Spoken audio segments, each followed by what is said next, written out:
Welcome to The Explainer. Today, we're talking about a treaty that was supposed to end the war to end all wars, but instead, well, it pretty much laid the groundwork for the next one.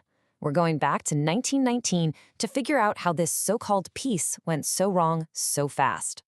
All right, let's picture this. It's June 28th, 1919. You're in the stunning Hall of Mirrors at the Palace of Versailles. Now, think about the irony here. This is the exact same place where the German Empire was declared, in a moment of huge triumph just a few decades before. But today? Oh, today is different. The German delegates are back, but they're not celebrating. They're here to face the music, and let me tell you, the atmosphere is tense. And here's the thing, this gets to the heart of the problem right from the get-go. See, the Germans weren't there to negotiate. Not at all. They were basically summoned, handed this massive treaty and told, sign it or we invade. Imagine that. They immediately called it the dictate, a dictated peace. And that feeling, that deep humiliation, it was like the first seed of resentment being planted. A seed that would grow and poison German politics for, well, years to come.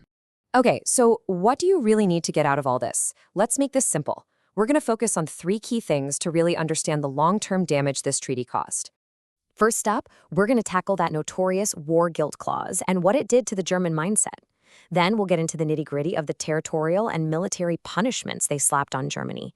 And finally, and this is super important, we'll look at why the winners couldn't even agree with each other on how to handle it all. All right, you ready? Let's dive in. All right, let's kick things off with what is, without a doubt, the most explosive part of the entire treaty. Seriously, we're talking about one single article, just a handful of words, that would become an incredibly powerful weapon for propagandists later on. Now, legally speaking, this clause had a job to do. It was the justification, the legal hook they needed to demand all that money in reparations. But to the German people, from the average person on the street to the soldiers coming home, this was a national shaming. It wasn't just some legal fine print, it was a moral finger-pointing, and they immediately labeled it the war guilt lie. So, quick recap. What was the legal point of Article 231? It forced Germany to take the blame for, well, everything. All the loss, all the damage.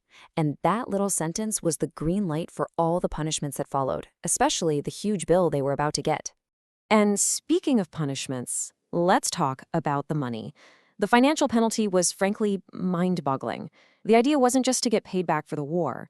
It was to keep Germany's economy on its knees for a generation. And believe me, the Allies themselves argued like crazy over this. Get ready for this number, 132 billion gold marks. I mean, that's just an astronomical, almost meaningless number, right? It immediately became the symbol of Germany's economic destruction. But here's a little inside baseball for you. Most historians agree the Allies never really expected Germany to pay all of that. The actual target was probably closer to 50 billion. So why the huge number? Well, it looked good to the voters back in France and Britain. But the tragic part is that 132 billion figure is the one that got burned into the German psyche as the symbol of endless punishment. So you see, this wasn't just one punch. It was a full-on assault from every angle. They took their land, which meant taking their factories and resources. They took their army, which meant taking their power. They took their money, which meant crippling their economy. It was a systematic dismantling. And the justification for all of it? It all came back to that one single sentence we just talked about. Article 231. So, what was that number? A tiny 100,000 men? Just let that sink in for a second. During the war, Germany had 13 million men in uniform. To go from 13 million to 100,000, I mean, this wasn't just disarmament. This was a public humiliation. They were gutting a central pillar of German national identity and pride, right out in the open for everyone to see. And some of these punishments weren't just abstract ideas. They were real, physical things people had to deal with every day. The perfect example is the Polish corridor. This strip of land literally cut Germany in two. It wasn't just about losing some land on a map. It meant if you wanted to get from the main part of Germany to another part, East Prussia, you had to physically cross into another country, Poland. Imagine the frustration, the daily reminder that your country had been chopped up. It was a constant source of anger. Okay, so we've talked a lot about German anger, but that's only half of the story. Because the real fatal flaw of this treaty, it was built right into its DNA by the people who wrote it. The victors themselves were a mess. They had totally different ideas about what to do next, and this, my friends, is where the whole thing starts to unravel. You've got two completely opposite game plans here.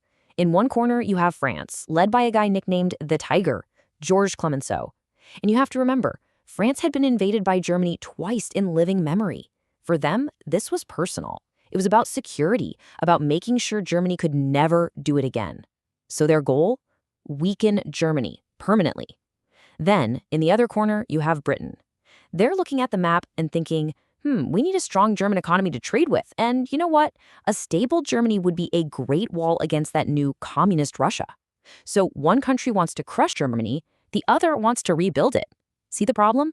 Those two goals just don't work together. So who are these guys in the room trying to hash all this out? They were called the Big Four. You had Clemenceau from France, who we just met, then David Lloyd George from Britain, plus Woodrow Wilson from the United States and Vittorio Orlando from Italy. And when you put all those clashing personalities and national interests into one room, you get a compromise that, honestly, nobody was happy with. Okay, let's put it all together.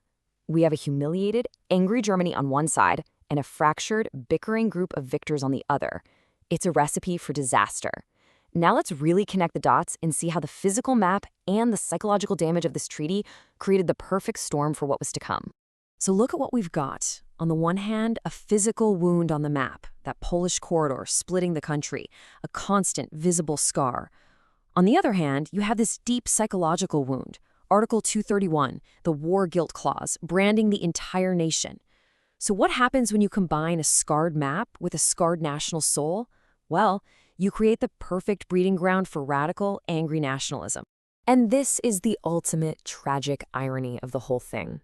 The treaty was just harsh enough to make Germany furious and resentful for decades, but the Allies were so divided among themselves that they didn't have the unity or the will to actually enforce it. It's the worst of both worlds, isn't it? You've created an enemy, but you haven't taken away their ability to one day fight back. Germany started secretly rebuilding its military almost right away, and this huge, dangerous power vacuum opened up right in the middle of Europe. So the Treaty of Versailles basically built a giant powder keg right in the center of Europe. You have this whole nation simmering with resentment, feeling like they've been wronged, just waiting for a chance to get their pride back. The only thing missing was a spark to set it all off. And that spark was coming. In 1929, the Great Depression arrived, and it was about to light the fuse. So what happens when a broken, humiliated nation suddenly finds itself in the middle of a total global economic collapse? Well, that's exactly what we're going to tackle in part 2. Make sure you like and subscribe because you are not going to want to miss our next explainer, where we'll see how the Great Depression paved the way for Adolf Hitler's rise to power.